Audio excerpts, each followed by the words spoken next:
Les Warriors récupèrent leur couronne après un match 5 sous tension. Cleveland a craqué. Kevin Durant remporte lui son premier titre et devient MVP des finales. L'histoire des Warriors s'écrit sous nos yeux et on revient sur ces finales avec un invité d'exception. Nicolas Batum est avec nous. Bonjour à tous, bonjour à toutes, ravi de vous retrouver dans NBA Extra pour revivre donc le dénouement de ces finales NBA. On est bien sûr avec Chris Singleton et Eric Mikou qui sont avec nous toujours fidèles au poste. Eric a une chemise. J'ai réussi à en trouver une, un petit repassage. Très bien repassé d'ailleurs. J'ai un peu de linge chez moi. Ouais, par contre, je sais pas faire les manches. Hein. Moi, je fais juste la face A et face B. Voilà, c'est tout. Nicolas Batum, un habitué d'NBA Extra qu'on est toujours aussi ravi de retrouver, est avec nous aujourd'hui. Bonjour Nicolas. Bonjour. Comment ça va? Ça va très bien. Les vacances se passent bien? Pas de vacances. J'ai pas forcément des vacances, j'ai juste pris 10 jours après la saison, mais il y a beaucoup de boulot depuis, ouais.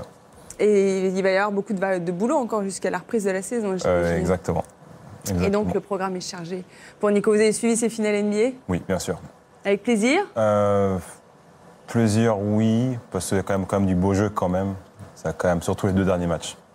Ça a quand même pas mal joué, il y a beaucoup d'intensité. On a quand même vu enfin des vraies finales NBA sur les 2 derniers matchs. Ça a mis un peu de temps à se démarrer, mais c'était quand même assez pas mal. En effet, ce sont des finales diesel auxquelles on a assisté cette saison. On vous rappelle qu'hier soir, c'était le match 5 que l'on a vécu en direct sur beIN Sport. Mais on va se rappeler avec vous, messieurs, ce qu'il s'est passé lors des 4 premiers matchs. Tout a débuté le 1er juin dernier. Kevin Durant était en mission d'entrer dans ces finales.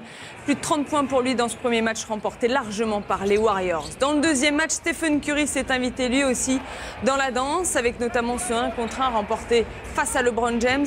Et nouveau succès de 20 points des Warriors qui restent donc invaincus sur leur parquet depuis le début des playoffs. La série s'est déplacée à Cleveland. On pensait que les Cavs avaient le match en main, mais Kevin Durant s'est montré clutch. Les Cavs n'ont pas marqué le moindre point dans les 3 dernières minutes. Succès des Warriors de 5 petits points. Il fallait absolument que les Cavs réagissent. Et Kyrie Irving a réagi avec LeBron James pour permettre aux Cavaliers de l'emporter très largement dans le match 4, 137 à 116. Il y avait donc 3 victoires à 1 avant ce match 5 qui se disputait à l'Oracle Arena avec des monstres au niveau des statistiques. LeBron James en triple-double, Kevin Durant à plus de 30 points de moyenne, Stephen Curry qui était quasiment en double-double de moyenne et un Kyrie Irving qui s'est réveillé petit à petit dans ces finales. C'est vrai quand même qu'on a vu dans ces finales, Nicolas, des joueurs hausser leur niveau de jeu en sachant qu'ils étaient déjà très très forts. Bon, on entendait vraiment 4 joueurs. Les 4 ont répondu présent, même si Kyrie a eu peut-être les 2 premiers matchs un peu en dessous quand même. Mais c'est bien quand même rattrapé derrière. Mais le top 4 des joueurs qu'on attendait pour cette finale, les 4 ont répondu présent. Que fallait-il faire pour les Cavs pour aller gagner à l'Oracle Arena hier soir? Le problème est toujours le même, c'est une série en attaque. Et le problème pour les Cavs jusqu'à là, c'est d'avoir la capacité de faire les stops au bon moment, ce qu'ils n'ont pas fait dans le match 3. Et puis, voilà, quand ils se trouvent en défense comme ça, il y a trop des armes en face pour pouvoir espérer jouer des matchs et gagner des matchs dans les 125, 130 points. Pour gagner, il faut les stopper. Pour l'instant, ils n'ont pas trouvé la solution. Même si au match 4, ils l'ont un petit peu trouvé la solution. Les Warriors étaient menés 3-1 quand même. Eric, on se demandait s'ils ne pouvaient pas douter un petit peu avant ce match 5. Douter les Warriors, j'en doute. Justement, maintenant, il y avait une façon de jouer beaucoup plus physique des Cavs et on se demandait si justement à l'Oracle Arena, ils allaient essayer de continuer à être peut-être un peu plus durs, un peu plus sale, dirty, parce que c'est peut-être un moyen de ralentir le rouleau compresseur offensif que sont les Warriors. Les Cavs pouvaient quand même gagner à l'Oracle Arena. On l'avait vu au match 4, ils savaient comment battre. Bien sûr, ils ont même bien débuté quand même. Donc ils n'ont pas eu une mauvaise entame de match, mais c'est sûr que je pense que la pression était côté Golden State quand même, parce que c'est les fantômes de l'année dernière. On n'a parlé que de ça pendant 3 jours. Enfin, aux États-Unis, ils ont parlé que de ça pendant 3 jours. Qui a la pression, etc. C'était eux qui l'avaient sur ce match-là, parce que le match 6 revenait à Cleveland, Cleveland gagnait, là c'était match 7. Donc il y avait peut-être une petite anxiété du côté Golden State. Ce qui est sûr, parce qu'il fallait clôturer la série ou pas aller au Game 7. Donc, mais ils ont prouvé que c'était des grands. Combien coûtait un ticket pour aller participer, non, juste regarder cette rencontre? Eh bien, les prix se sont envolés hier soir. On vous disait 45 000 pour être en front site. Eh bien, c'est monté à 66 500, 133 000 $, les 2 places. Ce sont les places les plus chères de l'histoire de la NBA. Et c'est les 2 qu'on voit là à l'écran là qui ont bien placés quand même. Ah, juste à côté de la table de Marc. Ça fait un peu cher, non? Je l'aurais pas fait. Je l'aurais pas fait, mais non. Mais ouais, je peux comprendre aussi la passion de certaines personnes. Ouais. Les Warriors sont invaincus à domicile, on le rappelle, depuis le début de ces playoffs. Mais LeBron James a toujours remporté un match à l'extérieur sur ses 30 dernières séries de playoffs. Il fallait avoir ça dans le contexte. J'ai un truc dans la gorge. Et on va regarder Kendrick Lamar, c'est ça? C'est ça. I said I'm geek and I'm fired up. Emotions are what keeps this game alive. These are the times, level number 9, look up in the sky, tennis on the way, tennis on the way. This matchup is heavyweight. It's no time to meditate, nah. We here to demonstrate. We obviously know you can't just go home and expect to win. We gotta respond. I got power, poison, pain, and joy inside my DNA. I got hustle, though, ambition, flow inside my DNA. Feel the energy's high. The building's electric. Win or lose, you will respect it. Both teams want to put themselves in the record books, put themselves in basketball history. It's so hard to be humble. Voilà de quoi se mettre dans l'ambiance du match 5. Et c'est vrai que Nico, quand on voit tout ça, on a un petit peu envie d'y être.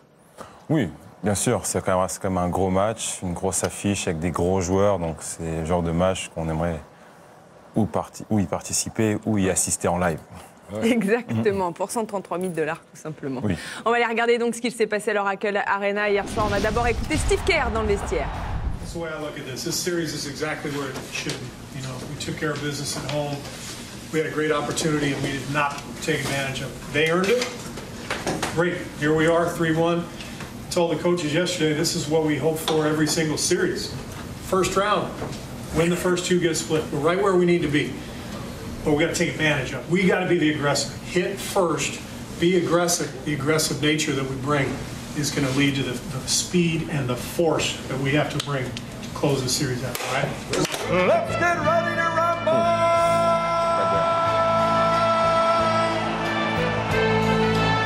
Voilà donc pour le lancement de ce match 5 avec LeBron James bien sûr, mais aussi Kyrie Irving qui a été excellent sur le match 4 et on va suivre de très près ce duo pour les Cavs. Les Cavs qui démarrent très bien la partie, c'est eux qui font la course en tête dans le premier quart-temps grâce notamment à Kyrie Irving. Ouais, en début de match, on va voir au fil des minutes, mais il était très bien physiquement. Il était très bien physiquement jusqu'à ce moment-là où il se cogne le genou, en tout cas il glisse. Il va aller sur le côté un petit moment, mais on a le sentiment quand même que ça va un peu le gêner par la suite. Ouais, puis c'était la solution, et ça a toujours été la solution. Si vous voulez vraiment mettre les Warriors en danger, c'est attaquer le cercle. Ils ont joué sans Maggie, ils ont joué pratiquement tout le temps sans poste 5. Donc l'agression, il fallait être dans cet endroit-là. Vous avez vu le dunk de mutant de LeBron James et Kyrie Irving. Il y a faute. Mais ça peut être le tournant du match. Parce que là-dessus, il y a faute. Et ça aurait été la 3e faute de Durant en début de deuxième quart-temps. Si Durant sort pour le deuxième quart-temps, c'est pas le même match. Et Kevin Durant est toujours là. Et les Warriors tentent de rattraper leur retard au début du deuxième quart-temps avec encore l'adresse à 3 points de Kevin Durant. Là aussi, ce sont des mutants quand même. Oui, ils savent. C'est leur force. C'est ce qu'ils ont fait au match 3 en fin de match. C'est ce qu'ils vont faire dans le deuxième quart-temps. Ils peuvent balancer une série sur 5 minutes où ils passent de moins 10 à plus 15 et le match il est réglé. C'est ça leur force. Ils viennent d'infliger à 21 à 2 même. À 2. Voilà. Aux Cavaliers. Là où ils sont très très forts.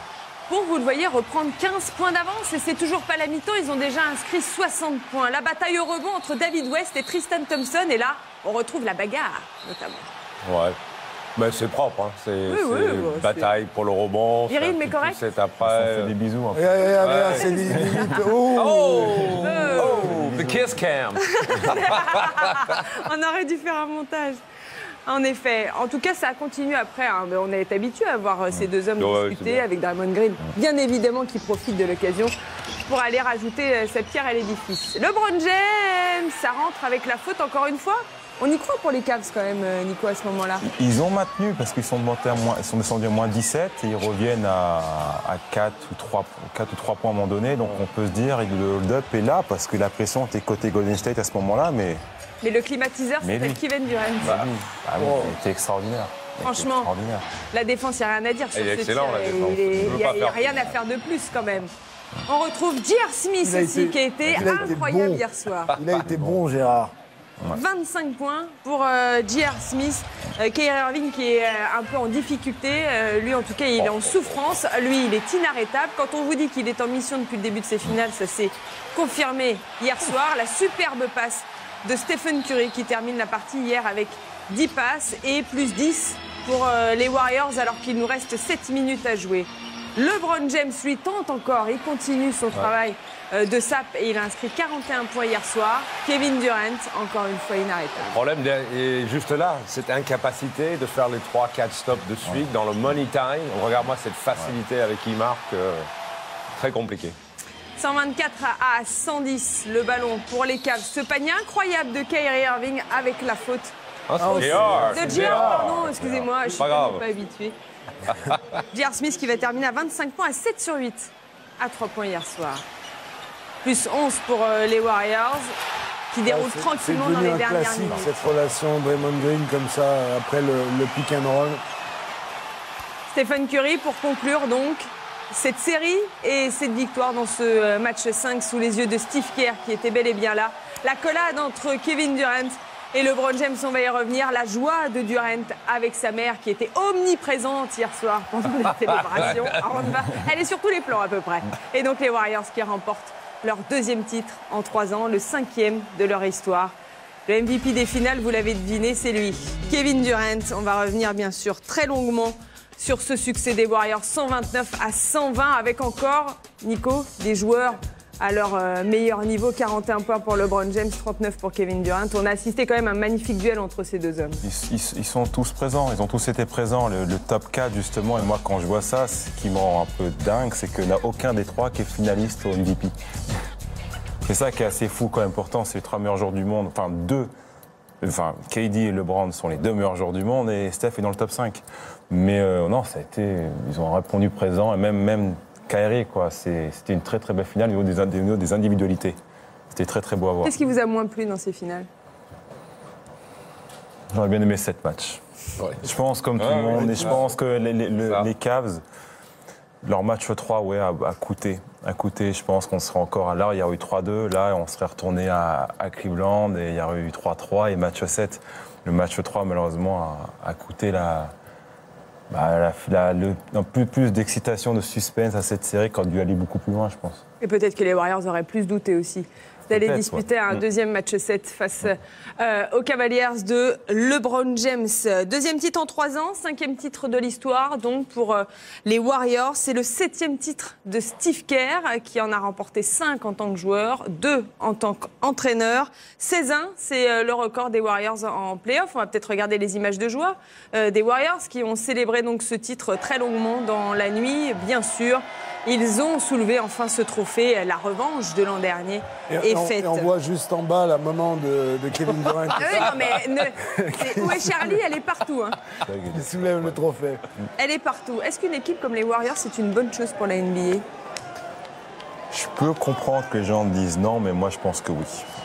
Parce que pour l'instant, ça peut faire pas mal jaser quand même. Mais dans 10 ans, quand tout sera fini, on se dira « Ah ouais, c'était génial ». On saura apprécier ce qu'ils ont fait quand même dans 10 ans. Là, ok, c'est très inégal quand même. C'est très inégal, ils se baladent. Mais les Lakers ont été comme ça en début des années 2000. Ouais. Les Bulls ont été comme ça dans les années 90. Voilà, mais dans 10 ans, on dira ouais, c'était une très grande équipe. On a été témoins de quelque chose d'extraordinaire, car ils sont extraordinaires. Et l'équipe de la NBA va se rééquilibrer dans quelques années. Quand ils seront il va falloir du temps pour que ça se rééquilibre. Mais ils ont tous moins de 30 ans. Donc il faudra du temps. Ils ont tous moins de 30 ans. Donc après, il y a quand même la période de transfert. Il va falloir faire des choix. Peut-être certains, comme Kevin Durant, prendre un peu moins d'argent. Alors attendez, Eric, on va profiter de la fête quand même. On va revenir. Attendez, nous aussi. Hein. Vous savez qu'il y a eu 150 bouteilles de champagne à $1 200 dans le vestiaire. Il y aurait peut-être une qui traîne pour nous, quand même, au passage. Kevin Durant a donc remporté enfin son premier titre de champion NBA. Voilà sa maman, si vous ne la connaissez pas. Vous savez, The Real MVP, c'est elle. En tout cas, énorme soulagement pour Kevin Durant, qui remporte donc enfin un titre. Il devient le 6e joueur de l'histoire à marquer 30 points dans chacun des matchs des finales. C'est la première fois depuis le Shaq en 2000, à l'époque donc des Lakers. Est-ce que c'est Kevin Durant qui avait besoin des Warriors ou l'inverse, Nico? Bonne question. Je pense comme lui. Je ne sais même pas s'il a besoin de ça, parce que même l'année dernière, il aurait dû le faire. Il aurait dû le faire l'année dernière. Mais je pense que les Warriors ont besoin de ça justement pour passer un cap, encore plus. Même s'ils avaient gagné 73 matchs l'année d'avant, ils ont quand même perdu contre les Cavs. Et je pense qu'ils gardaient la même équipe, les Cavs gagnaient encore. Avec des aussi, des spéculations, on ne sait pas. Mais il fallait ce duel KD-LeBron. Il fallait qu'on l'ait. Pour lui, surtout. Pour lui, pour sa légende, mais pour l'NBA en général, parce qu'on n'a jamais eu le Kobe-LeBron en finale NBA. On l'a jamais eu, on l'a toujours rêvé, on l'a jamais eu. Il nous fallait le KD-LeBron, et je pense qu'on va l'avoir encore pendant 2-3 ans. Sur qui c'est le plus difficile de défendre, KD ou LeBron? Kevin Durant. C'est Kevin Durant, parce que, attention, je ne dis pas que LeBron est plus simple à défendre. Attention, sois bien d'accord. mais KD... Et on ne sait pas ce qu'il va faire. On ne sait pas ce que LeBron va faire, mais LeBron, on sait qu'il va chercher la passe d'abord. KD, c'est un scoreur. Ouais. C'est un peu comme Kobe avant. C'est qu'il peut scorer de 15 façons différentes. On ne sait pas ce qui va y arriver devant nous. Donc, c'est lui le plus difficile à défendre parce que lui, il est en constant scoring. C'est le meilleur scoreur de la Ligue. Ah oui, c'est la plus grande palette offensive. Ouais. Oui, c'est ça. Surtout avec le plus de bagages. Parce qu'on a vu ses pourcentages quand même, 5 sur 8 à 3 points. Il drive, il pénètre, il joue d'eau, il fait doué, il fait tout. Toute la série, ses pourcentages sont fous, sont complètement fous. Est-ce qu'il vous a surpris il force rien. Dans ces finales? Non. Il faut être capable, après les attentes, le bashing quand il est parti, d'arriver dans une équipe comme ça, d'être excellent, d'être tout simplement parfait. Il n'y a aucun match où il a tiré la couverture vers lui. On voit que dans cette équipe, dans le collectif, à des moments, ils ont besoin de marquer des points. Il est capable de le faire. Mais à aucun moment, moi, je l'ai réellement vu forcer des tirs ou chercher à faire la différence tout seul. Donc. Alors, on va revoir le parcours de Kevin Durant parce qu'il s'en est passé des choses pour lui. Il avait disputé ses premières finales face à LeBron James en 2012. Ensuite, James Harden était parti aux Rockets. Il avait été MVP en 2013-2014. Il se fait mal aux pieds, il se blesse aussi la saison suivante. Il va en finale de conférence face aux Warriors. Ça se passe mal pour le Thunder, éliminé par les Warriors. Il signe aux Warriors. Le voici donc en train de disputer sa finale face à LeBron James dans un duel très attendu. Vous vous souvenez aussi de la une du journal local d'Oklahoma City qui avait dit que ce n'était pas quelqu'un sur qui on pouvait compter, quelqu'un qui n'était pas clutch. Mr. Unreliable, comment on traduit ça? Unreliable. Voilà, merci. Et c'est vrai que, Nicolas, on a le sentiment que ces finales étaient très importantes pour lui, mais aussi pour la suite de sa carrière, parce qu'on aurait pu passer à côté de quelque chose de très grand. Il devait gagner.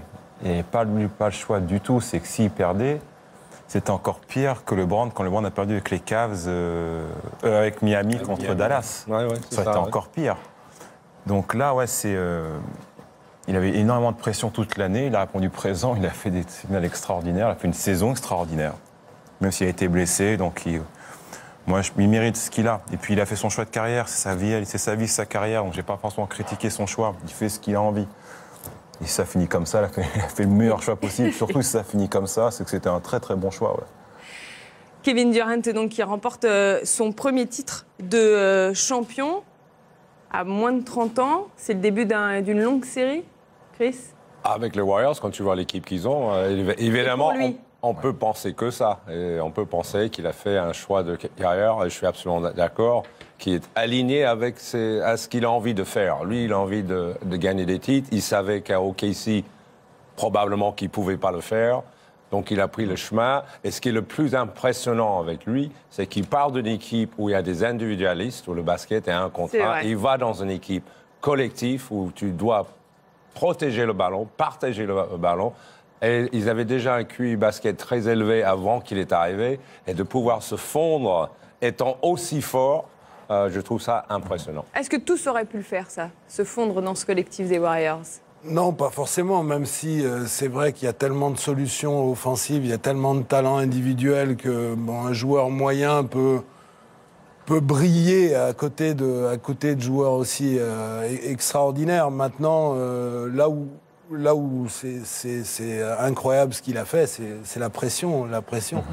Après, il est dans un groupe super collectif, on a l'impression qu'il s'éclate, on a l'impression qu'il a trouvé sa place rapidement, ses affinités avec Stephen Curry par exemple, et on sent qu'il est prêt à faire peut-être quelques sacrifices, on le verra je reviens sur il insiste. Pour rester dans cette équipe et que cette équipe reste comme elle est constituée maintenant. On va l'écouter, Kevin Durant, champion donc NBA et MVP de ces finales 2017. I wanted to win so bad. I wanted to be a part of this so bad. I wanted to have a champagne shower. I wanted to, want our fans to storm the court. And I wanted to be on that podium. I wanted to be a finals MVP. I had so many dreams. But I also knew that this is not, my life isn't over. You know what I'm saying? This is not the end of me as a person. It's just another accolade that I can add and hopefully add more. But I just knew the game. I love the game of basketball so much. I wanted to achieve this, but I knew I got a bigger purpose than this, and I just, continue to be myself and enjoy this moment, but just know this is not the end for me. He's the only person that I was looking at since 2012. He's the only one that I looked at and said he's the only guy that could look me eye to eye, and I knew it was going to be a battle. I was trying to challenge him. He averaged a damn triple-double. Can't stop the guy, but we battled, man. We battled, and I told him we tied up now, and we will try to do this thing again, but I'm gonna celebrate this one tonight. Alors, rendez-vous est presque pris pour la saison prochaine entre Kevin Durant et LeBron James. C'est bien sûr que l'équipementier de Kevin Durant a sauté sur l'occasion pour nous offrir une nouvelle réclame, comme on dit en France, pour nous rappeler que Kevin Durant n'est pas un cupcake, non, et que les haters ont eu tort. Regardez. Kevin Durant's too weak to be first pick. He's a skinny teenager who'll never make it in a man's league. Soft. S-O-F-T. He has got some offensive skills, but you have to play defense. He's just all right. Yeah, he might drop 40, but he's not a real leader. He don't have that tenacity. He don't got that danger. Scoring title's great. MVP, big deal. Kevin Durant will sign with the Warriors. Oh, you got to be kidding me. Traitor. We gravy train. That was the weakest move ever. That's what you call loyalty? Durant out for 6 weeks. Cry, baby. The finals begin tonight. Durant's playing at a whole other level. And it's over. KD has his first NBA championship. It's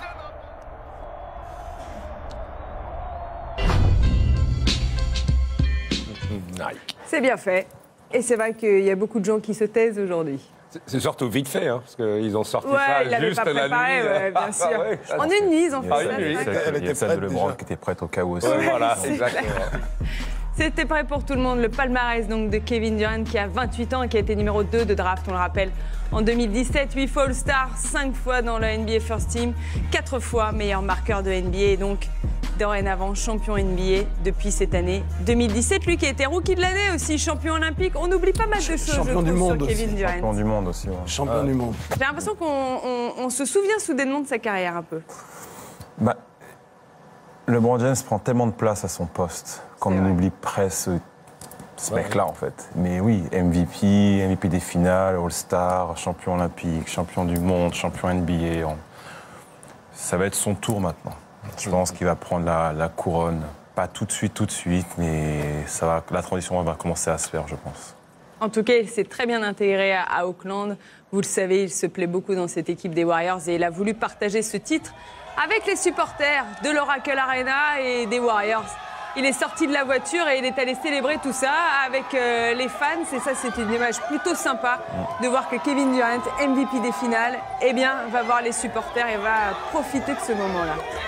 Il en profite au maximum. De toute façon, il a tellement ramassé depuis juillet dernier que je pense que il décroche ça, il décroche sa bague, son titre et il en profite au maximum parce que là, je pense qu'à partir, pendant 24 heures, plus personne n'a parlé de mal sur lui. Donc là, laissez-le fêter, laissez-le, entre guillemets, kiffer son truc. Et puis... tu dis 24 heures parce que tu penses qu'il y a des gens qui vont quand même critiquer. C'est sûr et certain.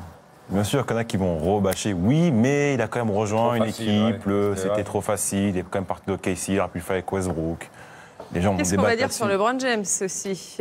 En tout cas, Kevin Durant a formé un fabuleux duo avec Stephen Curry. Ces deux hommes rejoignent des duos que l'on connaît très très bien puisqu'ils font quasiment aussi bien que Shaquille O'Neal et Kobe Bryant dans les années 2000 avec 63,6 points de moyenne, 2002 pour les deux. Jordan Pippen, c'était 62,2 points de moyenne en 93 et là, Curry Durant, c'est 62 points de moyenne en 2017. On est en train de voir naître un duo fabuleux. Bien sûr. C'est 2 MVP de moins de 30 ans. Ouais. Et il n'y a jamais eu ça auparavant. Il n'y a jamais eu ça. 2 MVP qui ont déjà eu un titre, qui ont déjà été sacrés ensemble en moins de 30 ans. Donc oui, ça va. Il y a besoin de bien s'entendre surtout. Oui, et c'est très important. Ils s'entendent bien. Quand on fait le problème de Shaq et Kobe, ça a été ça justement. Il y a vrai. pas mal de problèmes. Les deux étaient MVP. Pippen n'a pas été MVP, mais 2 MVP qui marchent et qui s'entendent bien. Ça vous surprend en termes d'ego, etc. Connaissant la mentalité des deux, ça me choque pas forcément des deux là. Chris, un mot sur Stephen Curry dans ses finales. On sait que l'année dernière, ça n'avait pas été ça pour lui, blessé ou pas blessé. Ouais. Il n'avait pas vraiment été au niveau. Cette fois-ci, on a quand même vu un Stephen Curry qui a répondu présent, même s'il était plus ou moins dans l'ombre de Kevin Durant. Mais on a vu quelqu'un qui termine à plus de 20 points de moyenne, mais aussi passeur. Parce que quand tu es dans l'ombre de Kevin Durant, crois-moi, tu n'es pas aussi loin que ça. Hein, parce que oui, c'est vrai que Steph Curry, on voit sur ses percussions, il a pris des rebonds. Il a fait des passes décisives, il a poussé le ballon, il était impliqué dans la défense. Donc non, je pense que les deux, ils étaient en mission. Tout simplement, ils sont mis d'accord. Ce qu'on veut, nous, c'est de gagner le titre. Après, qui est MVP, pas MVP, c'est pas du tout un problème. Donc il a mis Kevin Durant en valeur parce que lui, il focalise tellement une défense. Et dans le sens contraire, c'était la même chose. Les joueurs avec plusieurs MVP et plusieurs titres NBA, parce que Stephen Curry en a 2 quand même, titres de MVP et donc 2 titres de champion NBA. Il rejoint quand même une famille bien garnie. Hein. Ça fait une très belle liste, tout ça.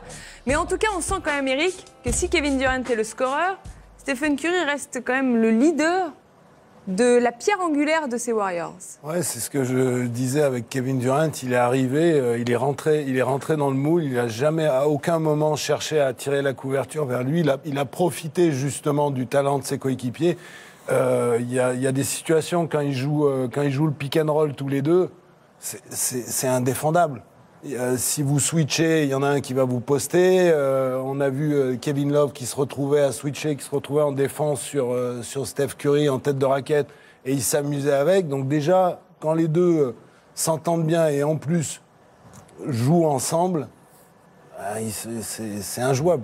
C'est injouable en tout cas pour le moment les Warriors, c'est champions NBA. On va écouter d'ailleurs Steve Kerr et Stephen Curry, entre autres pour les vainqueurs donc de cette ligue cette saison.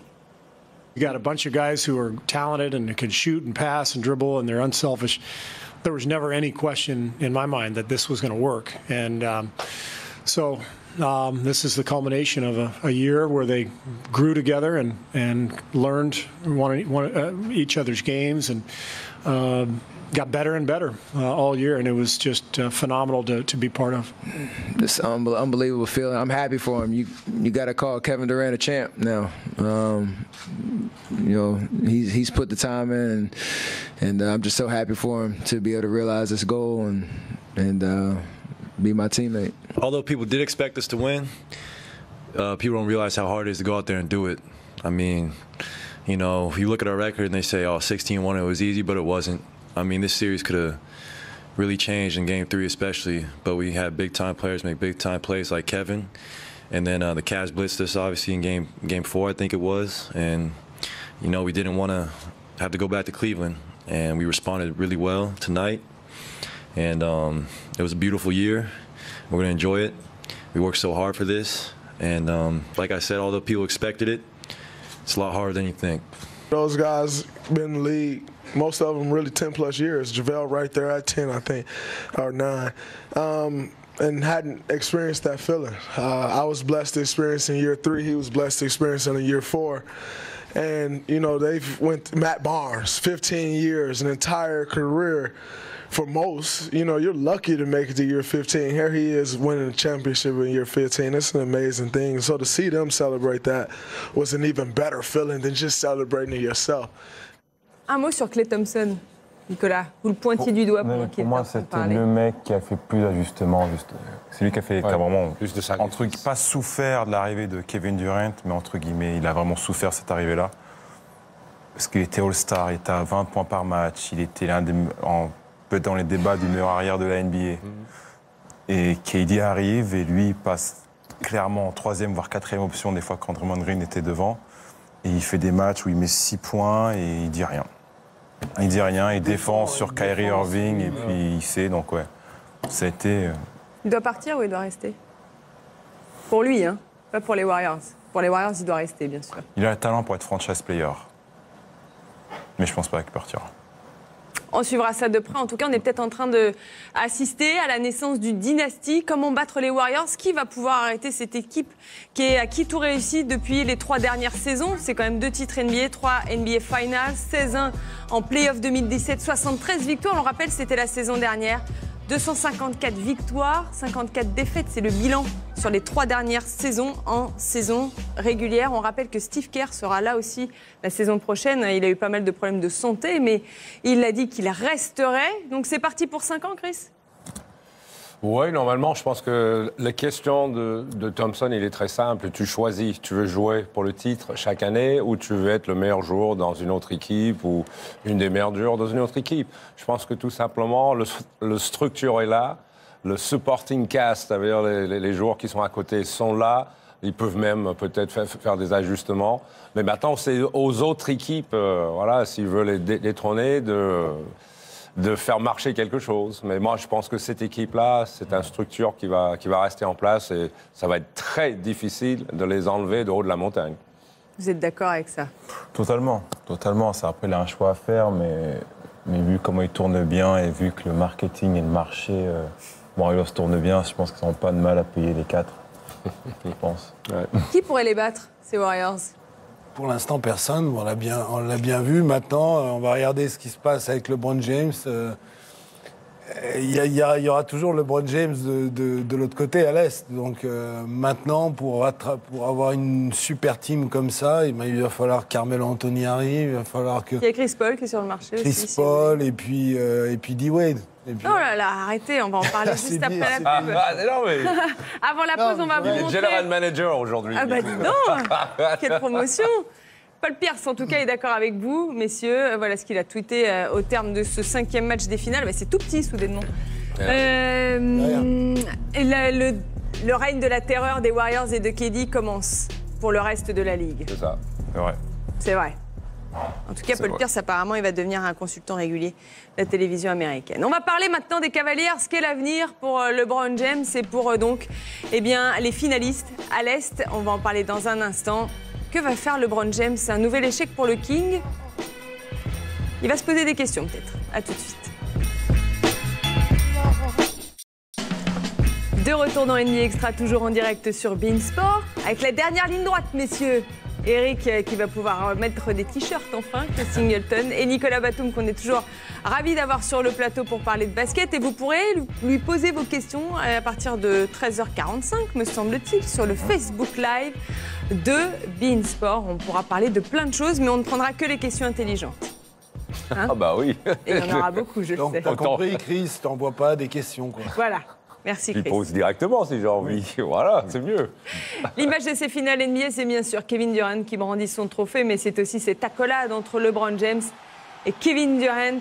Durant qui a dit en interview qu'il donnait rendez-vous à LeBron James, que ces deux hommes étaient liés, qu'il avait pensé à LeBron James depuis 2012. C'est un nouvel échec pour LeBron James. Est-ce que celui-ci est difficile, même s'il savait peut-être qu'il était face à plus fort que les Cavs?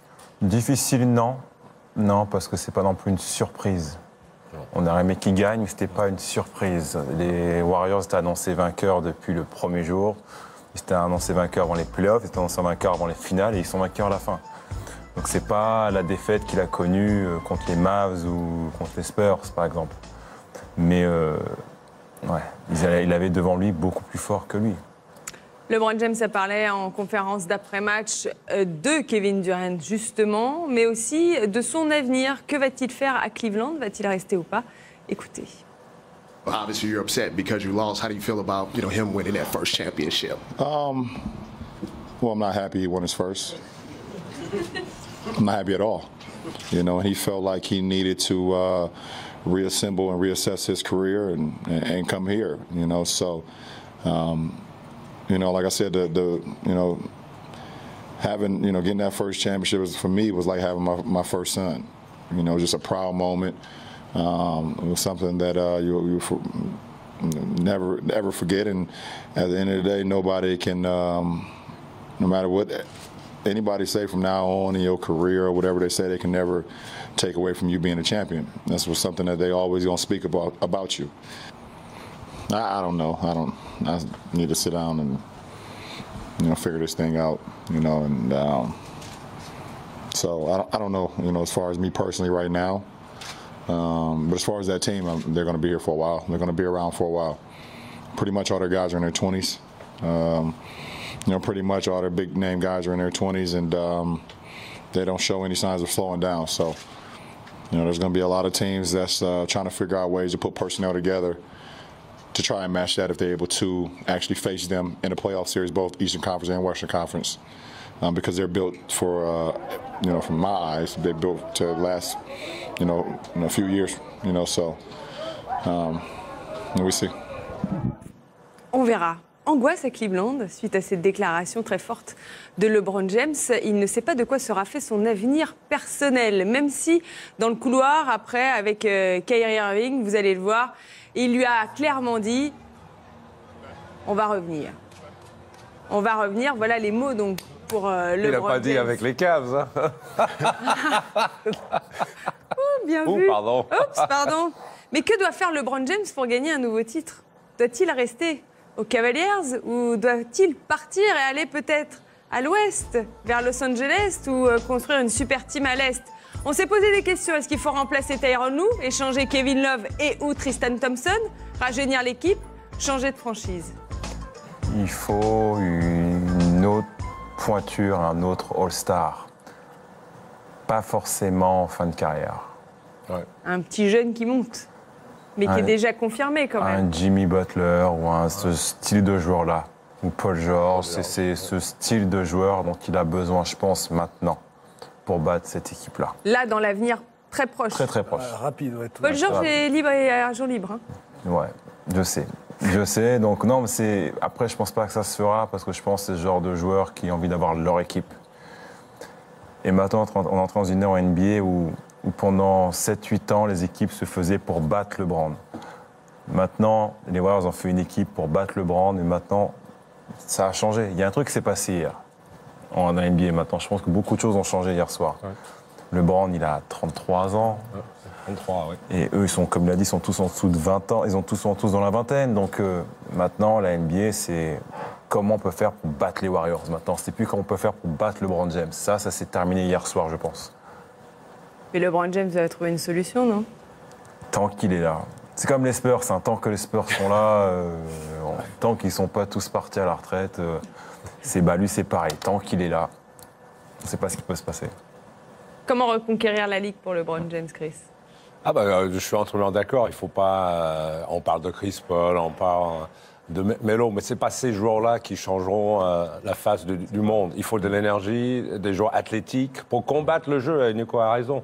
Le basket en NBA a changé. On l'a vu hier, il n'y a pratiquement que des ailiers sur le terrain, des gens qui courent, des gens qui shootent à 3 points. Comment défendre contre ça? Il faut mettre le même joueur athlétique en face de ça et essayer vraiment de contrôler plus ce qu'ils font. Donc, comment refaire Cleveland? Mais effectivement, s'il ne peut pas avoir ce genre de joueur-là, je pense que LeBron a commencé à avancer le fait que il n'a pas dit « je suis à Cleveland pour la vie ». Il a dit « je vais réfléchir, je vais poser ». Ça, il ne l'avait pas dit depuis longtemps quand même. Hein. Ah oui. Ouais, mais il n'accepte pas cette fatalité, quoi, de dire que chaque année, ils vont se faire taper par les Warriors. Donc, il met un coup de pression, il va réfléchir, mais je ne pense pas qu'il accepte cette situation longtemps. Non. les années proches en tout cas. 3 victoires et 5 défaites donc en finale pour LeBron James, celui qui était quand même en train de disputer ses 7e finales de suite. Est-ce qu'il y en aura une 8e? En tout cas, il y a énormément, bien sûr, sur Internet de montage sur ce 3-5. Regardez, raté, une bague, raté. Est-ce que tout ça entache la carrière de LeBron James? Non, après, vous savez, sur Twitter, on trouve tout, n'importe quoi. Exactement. Les gens... Ça parle beaucoup. Voilà, les gens mettent leur avis de toute façon, mais on est dans un pays libre, dans un monde libre, ils font ce qu'ils veulent. C'est quand même respect, quand même. Le mec, il a fait 8. Combien les autres, ils ont fait quand même. Finale, 7 de suite, et Voilà. ça ne met rien en cause. Et il est en triple-double. De moyenne. Pour moi, même cette défaite ne met en rien en cause sa légende. Il est top 4, top 5 de l'histoire, point. Top 3, par exemple, il y a un truc que je trouve pas normal, c'est qu'on ne parle pas de James Jones, qui a fait autant de finales. Aussi.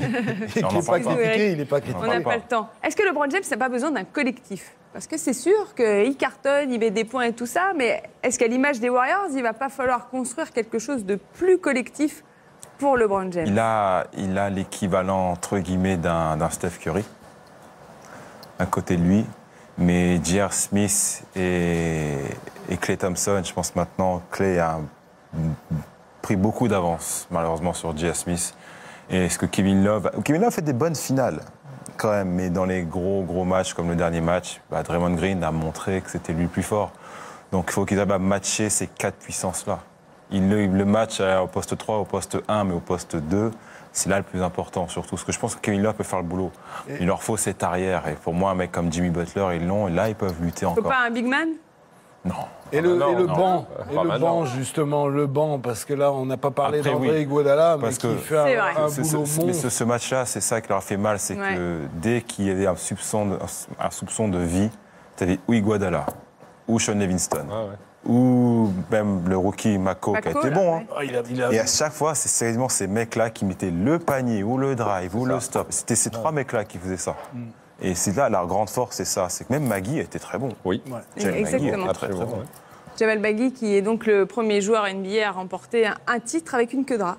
C'est ce qu'il nous a dit sur Twitter. Regardez, c'est pas moi qui le dis. Hein. Hey! Un petit mot quand même. Petit mot quand même, parce qu'il n'est pas venu pour le même prix. Pour David West. Qui a sa bague. Enfin. Bah voilà. Alléluia. On parle pas de lui qui a quitté San Antonio pour aller là pour sa bague. Mais pour beaucoup moins d'argent. Ouais, mais bon, ça vaut le coup. C'était gratuit. Il va retrouver une bague qui va peut-être compenser tout ça. Il pouvait même pas acheter une siège là en bas là. Voilà, pour ces finales NBA, on va garder un petit peu de temps quand même pour parler un peu de la suite avec vous, Nicolas, avec les Hornets notamment. Mais on se fait quand même le top 10 de ces finales. On s'est régalé, regardez.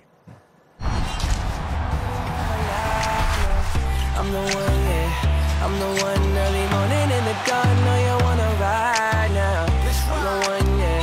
I'm the one, yeah. Durant for 3. It's good. Kevin Durant from downtown. And Golden State takes the lead.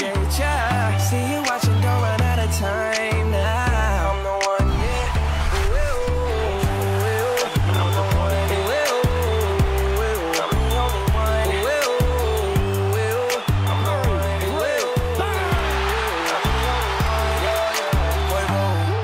I'm the one that hit that same spot. She the one that bring them raindrops.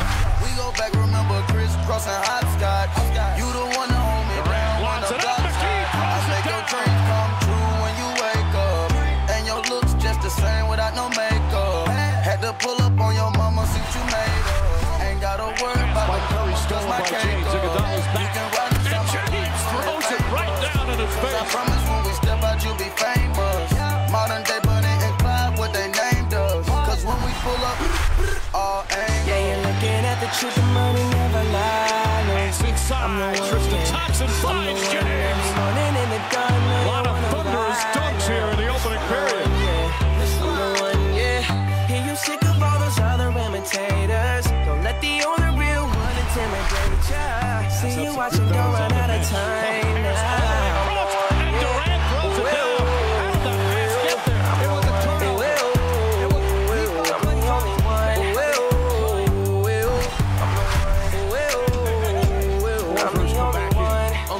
Irving spins, Irving tries, gets inside, throws it up. She like the pressure, see the ice and make her coochie melt.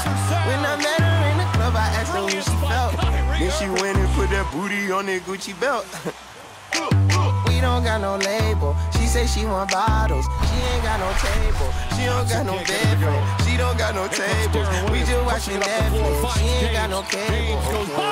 Look, I'm the plug for her. She want a nigga that pull her hair and hold the door for her. Baby, that's only me.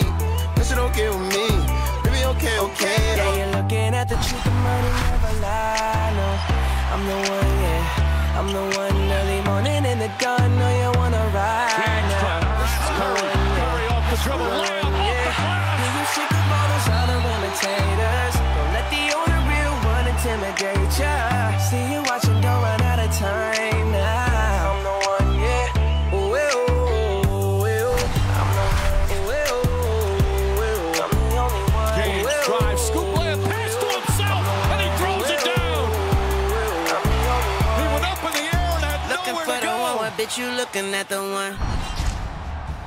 Joueur incroyable, LeBron James. Voilà donc pour ces finales NBA qui se concluent avec le titre des Warriors. Et la saison pour nous est presque terminée. On va donc parler avec Nicolas Batum de ce qui va se passer les prochaines années, de la saison passée. Mais d'abord, nos amis américains Xavier Votion, Jacques Monclar et Rémi Reverchon, une question pour vous.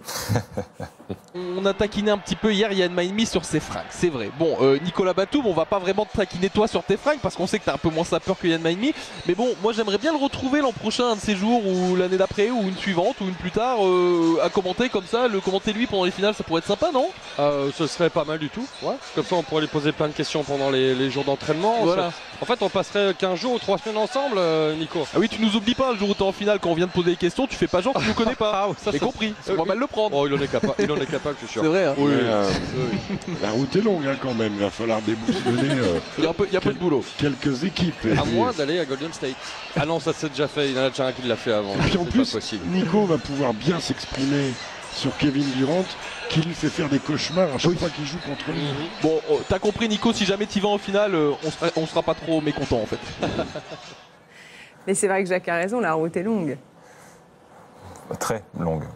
Très longue, mais bon, c'est vrai que on a une équipe en construction, on est une équipe qui est encore jeune, donc voilà, c'est un truc qui est en train de grimper. À Charlotte, c'est sûr qu'on n'est pas encore les toughs d'un Cleveland ou d'un Golden State. Bon, attention, je sais, c'est très bien où on en est, mais on a des qualités, on a des joueurs pour continuer à monter, à progresser et à espérer faire quelque chose de temps en temps. C'est playoffable quand même. Oh oui, bien sûr. C'est une erreur cette saison de ne pas être cette année, ce qui a été difficile pour nous, ça a été la blessure de Cody Zeller. Ouais. C'est vrai. Et c'est vrai que les gens n'en parlent pas beaucoup, mais je crois qu'au bout de 50 matchs, j'étais encore dans le top 5 à l'Est. Et la blessure de Cody qui loue 20 matchs, en fait, c'est là où on a complètement dégringolé. Je crois qu'on fait 2 et 23 sans lui. Donc ça montre un peu l'impact qu'il a dans notre équipe. Ça se voit pas trop dans les chiffres. En fait, on a beaucoup manqué avec... on nous a beaucoup manqué. On va apprendre de ça, de toute façon. Voilà, ça a été une saison, on a appris beaucoup sur nous-mêmes et puis on va continuer à progresser. Kemba s'est fait nettoyer le genou parce qu'il y avait beaucoup de problèmes de genou cette année. Moi, voilà, j'ai pris un été pour me concentrer surtout sur ma famille, parce que avec ma famille, j'ai des trucs personnels à voir et aussi sur mon basket. Donc c'est aussi pour ça que j'ai pas en équipe de France. Parce que les gens partent des spéculations d'argent. Enfin bref. Et non, voilà, je pense quand j'étais rentré à Charlotte, là, je me suis entraîné fin avril, début mai, et il y avait 3/4 de l'équipe qui s'entraînait déjà. Donc on est vraiment déjà reparti, ouais. On oublie un petit peu quand même le quotidien des joueurs NBA, qu'il y a très peu de vacances, et on a le sentiment que la saison a été éprouvante, quand même. Un petit peu quand même, et c'est vrai que... basket, c'est pas ça qui me fait peur. Voilà, moi je me reposerai quand je serai à la retraite et c'est pas pour ça non plus que j'ai pris un été pour me reconcentrer, prendre soin de mentalement, mentalement, psychologiquement, j'ai pris mon été, la version que j'ai donnée, c'est par rapport au Charlotte Hornets, c'est vrai, parce qu'il y a ça aussi, mais c'est pas la raison principale. Et oui, il faut s'occuper de sa famille. Il y a des trucs que je ne peux pas forcément dire en live, mais que je dois... Mais qu'on respecte que des fois, un homme doit être à une certaine place, et le basket, comme ce qu'Issous a dit en une interview, qu'un homme doit être à sa place, et c'est au-dessus du basket. Parce que la femme d'un de ses joueurs allait accoucher et qui lui a laissé sa soirée pour assister à l'accouchement de sa femme.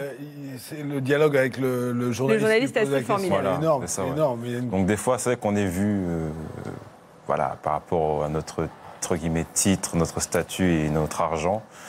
Mais des fois, on a des choses à faire qui sont peut-être plus importantes que le basket. Et les gens oublient ça, malheureusement. Et ben, c'est sur ces paroles-là qu'on va conclure cette saison NBA. On vous retrouvera, Nicolas Batum, avec grand plaisir le soir de la draft. Et ce sera avec Rémi Reverchon à partir d'1h30 du matin dans la nuit du 22 au 23 juin. Parce que vous savez que vous êtes un passionné de basket et que vous suivez tout. Vous êtes un passionné de sport de toute façon. Accessoirement, accessoirement je serai là aussi. C'est vrai? Ah bah oui. Ah, c'est sympa. Non, je dis ça comme on va rajouter votre nom. Ouais, ça va. non, mais c'est pas grave. Merci Chris. Oui. Merci Eric. Toujours Merci, un plaisir Marie. pour moi de passer le mois de juin avec vous. Je voudrais remercier Adio Lala, Wassim Saïdoun, Florent Aubert, Florian Michel, Mathias Duché, Peter Anderson, toute la bande d'NBA Extra, parce que vous savez qu'on est une équipe toute l'année pour vous présenter NBA Extra tous les jours, mais aussi les matchs avec Xavier, Rémi et Jacques que j'embrasse très affectueusement. On est ravis de revenir l'année prochaine pour vous faire vivre encore, on espère, de très belles aventures.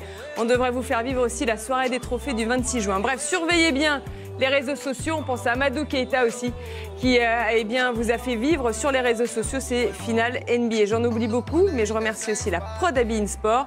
Je remercie tout le monde parce qu'on s'est régalé tout au long de la saison. C'est un vrai plaisir pour nous d'être là tous les jours. Et pour la peine, on vous offre les plus belles images de ces finales NBA pour lancer les vacances. Très bonne journée à tous et à très vite. Prior to this season, no two teams had ever squared off in 3 consecutive NBA Finals. I don't want to feel like what I felt last year. I'm going to do everything in my power to put us in the best position to win this series. Pass inside, Tristan Thompson finds James. A pass all the way across, and Durant throws it down. Curry, deep three, puts it in. And the Warriors have taken game one. I'm going to tell you I'm coaching tonight and the rest of the series. I'm excited and it's good to be back. Threw it away, right to LeBron James, turnover. Throws it right down in his face. James trying to harass Curry. Curry off the dribble, layup off the glass. Razzle dazzle at its best. Another masterpiece from Steph Curry. The scene has shifted to Cleveland for game 3. Left side, Clay in transition, open 3. Got another one. Klay Thompson lighting it up. James drives hard and throws it down. Irving spins, drives, layup. Oh!